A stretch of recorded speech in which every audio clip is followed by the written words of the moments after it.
اور زوبیا لالچی ہونے کے ساتھ حسن پرست بھی بہت تھی۔ وہ مجھ پر حق جتا کر خوش ہوتی تھی۔ سفیر، تم ساری عمر میرے علاوہ کبھی کسی لڑکی کو یہ حق مت دینا۔ شادی کے بعد سے وہ خاص طور پر مجھے اکثر یہ یاد دہانی کروانے لگی تھی۔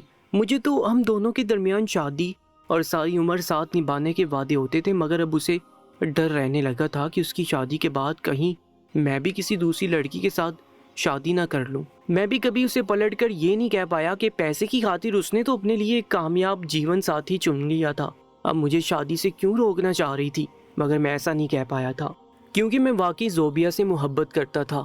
اس کی شادی کے بعد بھی میرے دل سے اس کی محبت اور قدر کم نہیں ہوئی تھی۔ میں حقیقت پسند لڑکا تھا، مجھے زوبیا کا فیصلہ برا نہیں لگا تھا۔ میں جانتا تھا مجھ جیسا ناکام اور بے روزگار لڑکا اگر زوبیا قبول کر بھی لیتی تو اس کے گھر والے کبھی نہ مانتے، اور پھر اس لڑکی نے اپنا وعدہ وفا کیا تھا۔ شادی کے بعد مجھے بھولی نہیں تھی، بلکہ جس دولت پر خود عیش کر رہی تھی مجھے بھی اس دولت میں حصہ دار بنا چکی تھی۔ سارا دن میں زوبیا کے ساتھ عیاشیاں کرتا، ہمارے درمیان کوئی بھی حد باقی نہیں رہی تھی۔ شادی کے بعد زوبیا اور مجھے عزت کا کوئی خوف نہیں رہا تھا۔ اس نے اپنے شوہر کے برابر مجھے خود پر حق دیا ہوا تھا، اور میں بھی جب موقع ملتا اس سے اپنی خوشی پوری کر لیتا۔ ایسا لگتا تھا ہم دونوں کی آپس میں شادی ہوئی ہے۔ وہ میرے لیے سجتی سنورتی تھی، میری پسند کا لباس پہنتی تھی، وہ کہتی تھی میری زندگی اب مکمل ہو گئی ہے، جبکہ میں اپنی نامکمل زندگی کے باوجود اس کے ساتھ خوش تھا۔ کبھی نہیں سوچا کہ میں مستقبل میں کیا کروں گا۔ میری ماں کے فون آتے رہتے، مجھے منتیں کرتی رہتی، ملنے کے لیے بلاتی تھی، مگر زوبیا کی اندھی محبت میں اپنی ماں کے التجاؤں پر انہیں صاف انکار کر دیتا۔ میں نے چھوٹے بھائی کی عقل اچھے سے ٹھکانے لگا دی تھی۔ کل گھر گیا تھا، اس کی کلاس لی تو سر سے عشق کا بھوت اتر گیا۔ زوبیا کا شوہر جوش بڑے لہجے میں بول رہا تھا۔ میں قریب فرنیچر کی ڈسٹنگ کرنے میں مصروف تھا، مگر میرے کان ان کی باتوں پڑی لگے ہوئے تھے۔ زوبیا بھی مجھے ہی دیکھ رہی تھی۔ اپنے شوہر سے کہنے لگی، تم نے ایسا کیا کیا کہ وہ اپنی محبت بھول گیا؟ حالانکہ کل تک تو وہ بھوک ہڑتال کر کے بھی اس لڑکی کے لیے تم سب کو منانا چاہتا تھا۔ زوبیا کا سوال میرے دماغ میں بھی کلبلا رہا تھا۔ میرا مالک کہہ لگا کر بولا، میں نے صرف سادہ سی بات کی ہے۔ اس سے کہا کہ اگر اس لڑکی سے شادی کی ضد کرو گے تو میں کاروبار میں تمہیں کوئی حصہ نہیں دوں گا۔ میرے سب بہن بھائی جانتے ہیں، میرے والد کی وفات کے بعد میں نے نہایت چھوٹے سے کاروبار کو محنت سے اتنا بڑا بزنس بنایا۔ آج پورا گھر میری وجہ سے عیش کر رہا ہے۔ اگر میں اپنے بھائی کو اپنے کاروبار میں حصہ نہ دوں تو وہ کسی قابل نہیں رہے گا۔ کہنے لگا، پسند محبت کچھ نہیں ہوتی، ان باتوں سے پیٹ نہیں بڑا کرتے۔ میں نے بھی اپنے بھائی کو سمجھایا، اگر میں اسے آج اپنے کاروبار سے الگ کر دوں تو اس لڑکی کا رشتہ کبھی نہیں ملے گا۔ اگر وہ خاموشی سے اپنی تعلیم پر دھیان دے، کامیاب ہو جائے تو پھر ہم اس کے رشتے کے بارے میں ضرور سوچیں گے، میرا مالک فخر سے بتا رہا تھا۔ زوبیا نے بیزاری سے سر جھٹکا، اسے اپنے شوہر کی یہ باتیں زہر لگتی تھیں۔ مجھے زوبیا کا جملہ یاد آیا کہ اس نے شادی کے فوراً بعد ایک روز مجھے افسردگی سے بتایا تھا، میں اپنے شوہر کو کبھی دل میں جگہ نہیں دے پاؤں گی، کیونکہ وہ ایسا عجیب انسان ہے جو محبت سے ہی نفرت کرتا ہے، اسے یہ سب جھوٹ اور بکواس لگتا ہے۔ کہنے لگی، میرا شوہر تو محبت کا ذکر بھی سن لے تو ایسے بھڑک اٹھتا ہے جیسے قتل کر بیٹھے گا۔ اب میں نے اپنی آنکھوں سے مالک کو دیکھ لیا تھا، وہ واقعی ان معاملات میں بہت زیادہ غیرت مند تھا۔ اسے شادی سے پہلے پسندیدگی اور ملاقاتوں کا سلسلہ اچھا نہیں لگتا۔ ان باتوں میں وہ شخص بہت سنجیدہ اور ایماندار تھا۔ اگر میں زوبیا سے محبت نہ کرتا تو اسے ضرور احساس دلاتا کہ اس کا شوہر ایک نایاب مرد ہے۔ آج کی دنیا میں ایسا کوئی مرد نہیں جس نے اپنے دل میں کسی غیر عورت کو نہ بسایا ہو، مگر وہ پوری مخلصی سے زوبیا کو اپنی زندگی میں شامل کر چکا تھا۔ مگر ایسی باتیں سمجھانے میں میرا ہی نقصان تھا۔ اب مجھے زوبیا کی محبت کے ساتھ اس کی قربت اور پیسے کی بھی عادت ہو چکی تھی، اس لیے میں سب سمجھ کر بھی زوبیا کی ہاں میں ہاں ملاتا رہتا تھا۔ اس میں کیا حرج ہے؟ تمہارا بھائی اگر اس لڑکی کو پسند کرتا ہے تو شادی کروانے میں کوئی نقصان نہیں ہے، تمہیں تو خوش ہونا چاہیے۔ تمہارا بھائی وقت گزاری نہیں کر رہا، اس لڑکی کے لیے سنجیدہ ہے، اس سے شادی کرنا چاہتا ہے۔ اگر تم لوگوں نے اب شادی نہ کی اور لڑکی کی کہیں اور شادی ہو گئی تو ساری عمر تمہارا بھائی اس بات کو بھلا نہیں پائے گا۔ زوبیا اپنے شوہر سے بحث کر رہی تھی۔ میرے بھائی کا قصور ہے، اسے میرے سامنے اس قسم کی کوئی بات نہیں کرنا چاہیے۔ وہ سب جانتے ہیں مجھے ان وقتی محبتوں سے شدید نفرت ہے۔ یہ محبت کے کھیل تماشے مرد کی زندگی برباد کر دیتے ہیں۔ بولتے ہوئے زوبیا کے شوہر کا چہرہ سرخ ہو گیا تھا۔ زوبیا اور میں ٹھٹک کر اسے دیکھنے لگے۔ وہ بولا، میرے باپ نے بھی ایک عورت کے عشق میں اپنی زندگی برباد کی تھی، اور میری ماں کو کبھی بیوی کی حیثیت نہیں دی تھی۔ وہ میری ماں کو غلام اور کھلونا سمجھتا تھا۔ ہم بچوں کو کبھی پیار کی نظر سے نہیں دیکھا تھا، ہر وقت غمزدہ رہتا تھا، کیونکہ میرے باپ کی محبت شادی کے روز مر گئی تھی، اور میرا باپ ساری زندگی وہی روگ سینے سے لگائے رہا تھا کہ وہ اس سے نکاح بھی نہیں کر پایا تھا۔ اس کے عشق میں اتنا پاگل تھا کہ زہر اگل کر مر گیا۔ مالک کی بات مجھے اور زوبیہ کو ساکن کر گئی تھی۔ بولا، اولاد اور گھر والوں سے بڑھ کر کون ہو سکتا ہے؟ مالک بیزاری سے تنفر سے بول رہا تھا۔ مجھے اس کے غصے کی وجہ سمجھ آئی تو گہرا سانس بھر گیا۔ زوبیہ مزید کچھ نہیں بول پائی تھی۔ میرا مالک صرف باتیں کرنے والا شخص نہیں تھا، وہ جو کہتا تھا وہی کرتا تھا۔ بیوی سے باتیں کرتے ہوئے مالک کی مجھ پر نظر پڑی تو چونک گیا۔ اچانک کہنے لگا، لڑکے، کہیں تم بھی ایسی کسی بیماری میں مبتلا تو نہیں ہو؟ میں اس اچانک سوال پر بری طرح گڑبڑا گیا۔ بے ساختہ میری نظریں زوبیہ کی جانب اٹھیں، وہ بھی گھبرا کر اپنے شوہر کو دیکھنے لگی۔ تم ملازمین سے یہ کیسی باتیں کر رہے ہو؟ اس لڑکے کی زندگی سے تمہارا کیا لینا دینا؟ زوبیہ نے فوراً اپنے شوہر کو ٹوکا تھا۔ وہ اطمینان سے بولا، میں بس ایک سوال کر رہا ہوں۔ پھر مجھ سے بولا، تم شریف اور معصوم لڑکے لگتے ہو، بیوی کے علاوہ یہ حق کبھی کسی کو مت دینا۔ اس سب میں کچھ نہیں رکھا، محنت کر کے خود کو پہلے اس قابل بناؤ کہ تم معاشرے میں عزت سے سر اٹھا کر جی سکو۔ ایسے کاموں میں پڑو گے تو کبھی کچھ بن نہیں پاؤ گے۔